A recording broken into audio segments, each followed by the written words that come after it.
Hello and welcome to Quantum Conundrum, a nice puzzle game that I wanted to have for a longest time, but I didn't want to invest the money it usually costs. But now that there's a summer sale, I got it really cheap and I immediately played it for around half an hour.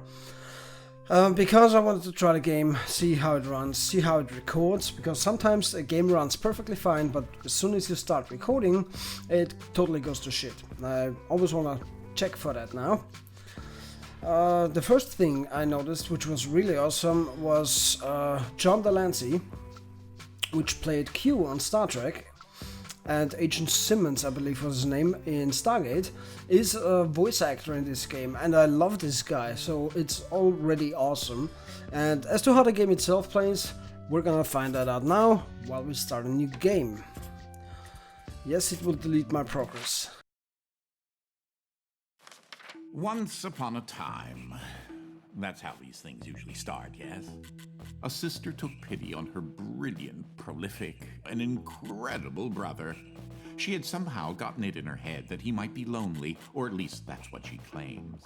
And so, on a perfectly fine, productive Friday afternoon, the sister picked up her son from the Elwood Academy for Boys and dropped the aggravating child off on the brother's doorstep. Now the boy, had visited Quadrangle Manor on a few occasions. Each time was complete with a grand entrance from the brother, who was in fact a professor and inventor with a profound and soaring intellect. With each visit, the inventions he exhibited became more slick and cutting edge. The boy eagerly awaited the revealing of the professor's latest contrivance, but this, the most captivating of visits, started a bit differently.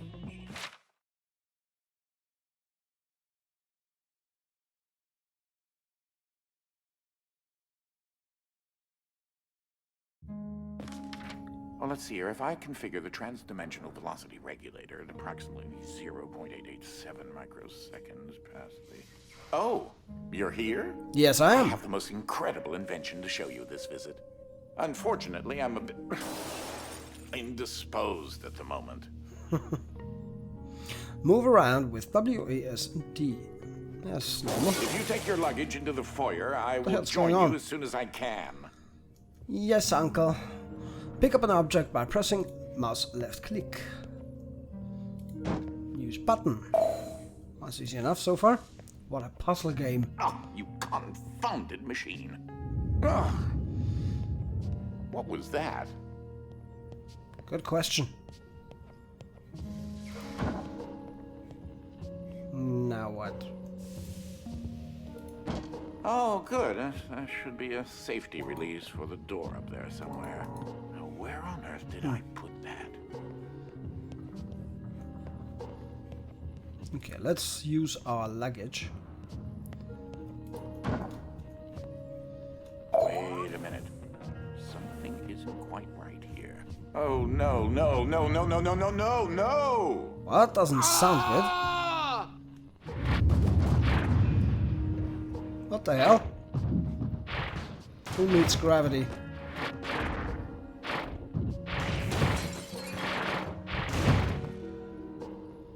So I'm not gonna talk much in this game because of the voice acting that's constantly going on. What just happened?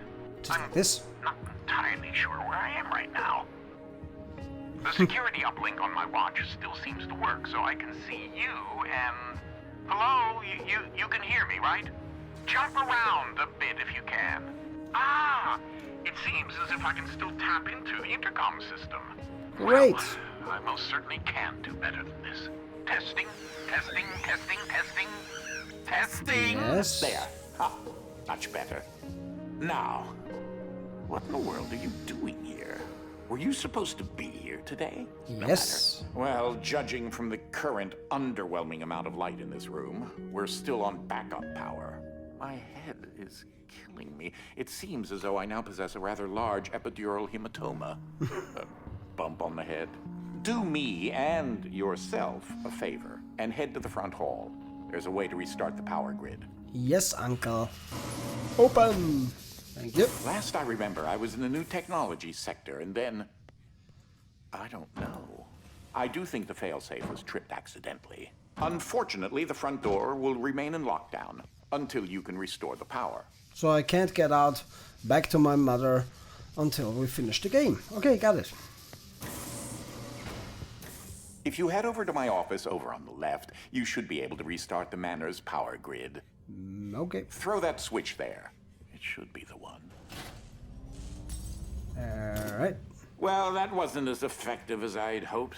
You'll have to reactivate the generators in each sector in order to lift the current lockdown. Just take the glove in the box with you. I wish you could see my facial expression right now, as I am not pleased. What you are holding is an early prototype of the interdimensional shift device, or IDS device for short. IDS, okay. It's one piece of my latest invention that should come in handy. Get it? You know, because it's a glove. Very funny. Can I go through this door? So yeah, as I said, I'm not gonna talk all that much. So because of the constant voiceovers. But I really like this guy, I love his voice. So let's see where we can go. If you can access the generator at the back of each wing, we might be able to lift the lockdown on the rest of the house. There. It seems as if the breaker did unlock the blue wing. Well, I suppose you should start there first. Then let's go. Thank you. There's something I must tell you. My latest invention has required me to make a few adjustments to the house since the last time you barged in. I mean, visited. Barged in. So yeah, we're a small kid, by the way. This guy's nephew. He's our uncle. Brother of my mother. Yeah, right. Now, one of the topics that our family has been studying for several generations are rifts, existing between various dimensions. I've been able to develop a power source that will channel enough energy into one of these dimensional rifts that it can be widened enough to travel through. Okay, sounds interesting. What does that mean? The glove controls the power source, which allows you to travel to whichever dimension has rifts in the area. A lot of books around. I don't know why you would have books strapped together with belts all over the place. That's a little strange, isn't it?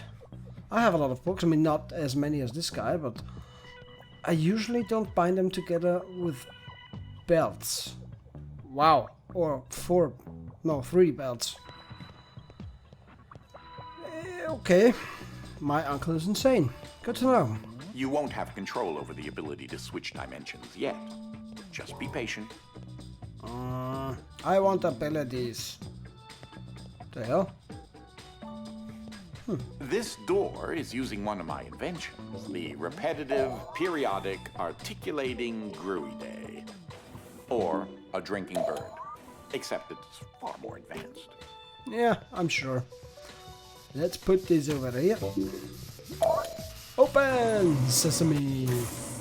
Well, because your glove is an early prototype, it has a few limitations in terms of dimension accessibility. And the distance it can be from a receptacle in order to function. Okay, so limited range, limited functions, got it. A shift in perspective. This is such an early experiment with dimensional shifting, so I decided to have it triggered remotely with the drinking bird. Instead of operating a door, the bird will trigger a dimensional shift. Okay, let's see what happens.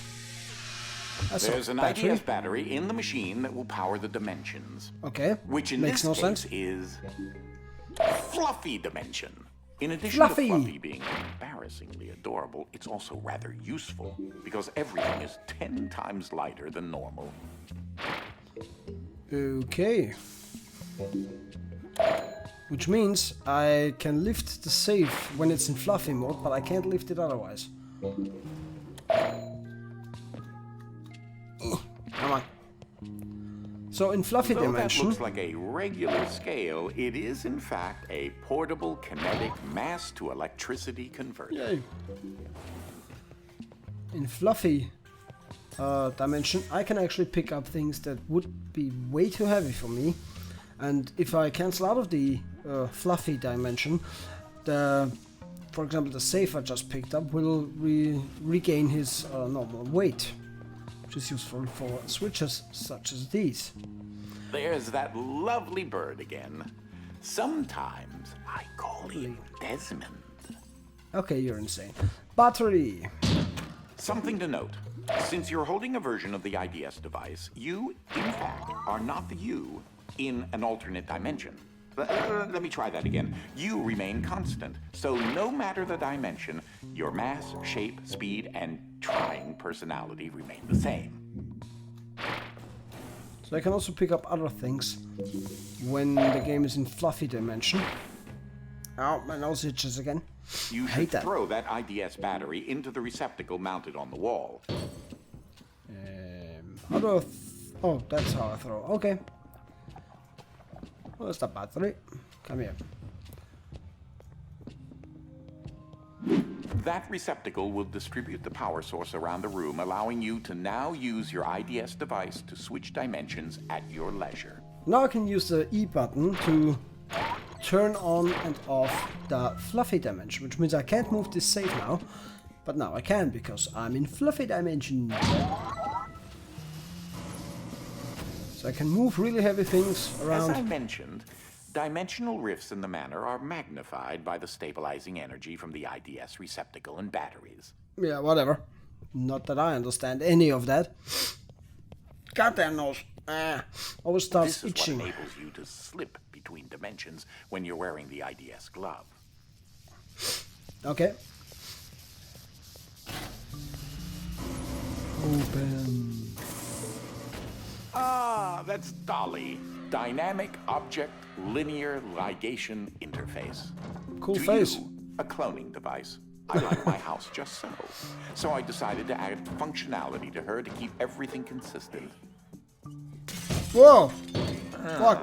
I'll need to tune that later. That was... that could have hit me, you know? Not very safe place for a young boy. Turned on the machine. Okay, I can also, throw things around. Bing! Nothing happens because the safe is too light. And I can even throw the sofa around. So it's probably a lot more than 10 times lighter. Let's cancel out Fluffy and open the door. I love this. It's very useful. I wonder what the other 3 buttons will do. I haven't played that far. I've just seen the Fluffy dimension. The thing even has a tongue. These are my own particular hybrid beams of carbon dioxide and neodymium dope yttrium aluminum garnet lasers using an alternating ray configuration. Gives them an extra kick. Okay, whatever. Can I use a sofa? Or a chair? Yes, I don't need to use the safe. So it's not like Portal where you really need a specific cube. You just need something that weighs enough. Which is cool. Gives you more options. Unfortunately, the breaking of this glass is a necessary evil. Don't take that as permission to do it elsewhere. Okay, what do I do here? I don't remember. Okay, the safe breaks the glass. What happens if I press the button? Wrong button. This button. Just letting you know that you reset the glass. Thank you. Okay, so it resets the glass. Go into Fluffy. Wrong button. Okay, let's leave the safe here.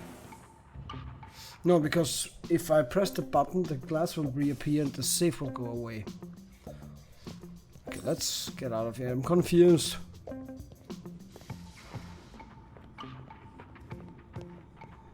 So, go into Fluffy.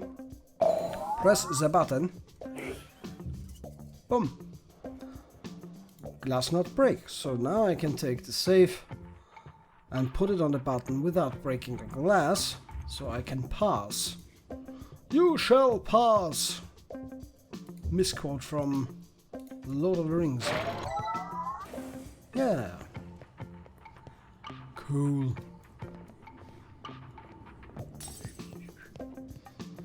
Now, to be perfectly clear, the 30 minutes I said I played the game before was almost a week ago now. No, it wasn't even a week ago. It was a few days ago, so it wasn't right before I made this video. So I don't remember everything I've already played, because my memory just sucks. Also have to watch the timing, because you really get lost in this kind of game. Okay, I need to open door. Let's use a chair. That works.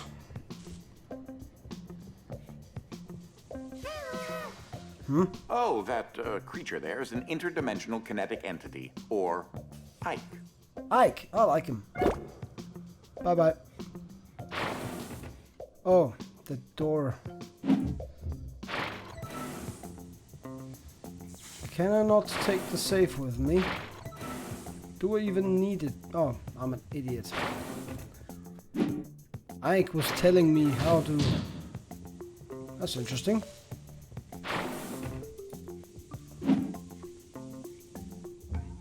Oops. Ike was showing me how to solve the puzzle. Put it up here. Yay! Continue. Stop for a minute and take a look at the painting. The machine I referred to as Dolly started out as a simple metal forge that had been in the family since medieval times. Okay. The original quadrangle suit of armor was actually constructed in this very forge. I don't care. I mean, My very great-grandfather interesting. modified the old Uncle. forge so that if it had enough raw resources, it could craft steel objects autonomously. Yeah, I This don't believe predecessor to that. Dolly supplied all the materials needed to build the Underground Railroad. Oh yeah, of course. This He was a Civil machine War hero. single-handedly won the Civil War. Ah, that's what I said. Not really. Yeah, I thought so. Guy likes to talk.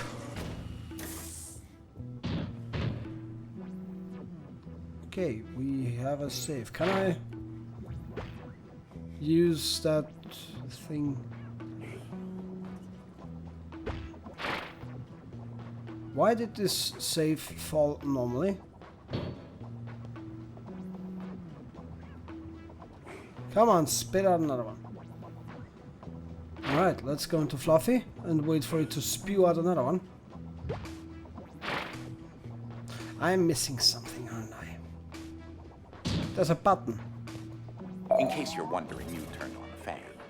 Please say that you don't need me to explain that to you. Ike is cool. Alright, now turn off the mode at the right time and have a save flying toward us. Let's do that again.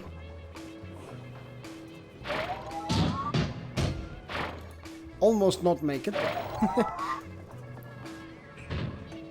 Ike is just having fun over there. Give me another one. And that was a little short on the mark. Never mind. Wow. If that thing hit me, that would hurt. Ah, that's What are where you? that got to. That is a botched experiment of mine called the awkward noise generator. There's got to be more around here somewhere. So it's collectibles. Whatever. I suppose that's why I did this puzzle. I could have just jumped out the window. Standard issue conveyor belts. Sometimes laziness course. should be indulged. Standard issue conveyor belts, because everyone has those. Ike! My buddy! That's... yeah, he's cool. Or she, I guess. There's a button. Wait a minute. That almost looks like one of those lasers from Portal 2. Maybe just my imagination. Now, I have to jump up here, I suppose. Yeah. Okay, I'm gonna leave this episode here before it gets too long, but now my uncle will probably start speaking again. Or not. Let's get into the menu, which really crapped out the frame rate. I'm gonna leave this episode here. I hope you liked this first video to Quantum Conundrum. I really liked puzzle games like these. I also love Portal 1 and 2. Oh, this is kinda a little bit like that. Different mechanics, of course, but the whole style with you running around alone in a big place and having someone talk to you over like a radio or something. It's a bit similar in that respect. I really like it. If you like this video, please give it a thumbs up. If you have any questions or comments, please post them in the comment box below the video. You can follow me on Twitter and subscribe to the channel if you would like. I would really appreciate it. My name is Oliver here at Vienna Gamer, and I'm gonna see you in the next video.